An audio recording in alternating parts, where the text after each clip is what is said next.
అమ్మా నాన్నల దగ్గర అల్లారు ముద్దుగా పెరిగిన నువ్వు ఈరోజు కొత్త ఇంట్లో కొత్త జీవితాన్ని ప్రారంభించావు. ఇక్కడ ప్రతిదీ నువ్వు ఊహించినట్టే ఉండకపోవచ్చు.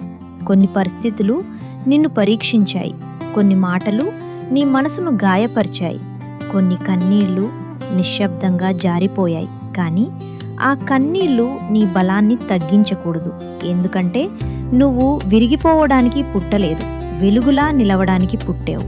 నీ కోసం, నీ పిల్లల కోసం, నిన్ను ప్రేమించే వాళ్ల కోసం, ముఖ్యంగా నీ కోసం నవ్వడం ఎప్పుడూ ఆపొద్దు. ఎందుకంటే నీ చిరునవ్వు నీ బలం, నీ ధైర్యం ఇంకొకరికి స్ఫూర్తి, నీ ఆశ ఇంకొకరి జీవితానికి వెలుగు. జీవితం నిన్ను పరీక్షించవచ్చు, కానీ నీ మనసును ఓడించలేదు కదా. తలెత్తుకుని నడువు, ఆత్మవిశ్వాసంతో నవ్వు. ఎందుకంటే నువ్వు నవ్వితే నీ జీవితం మాత్రమే కాదు, ఇంకొకరి జీవితంలో కూడా వెలుగు నింపగలవు.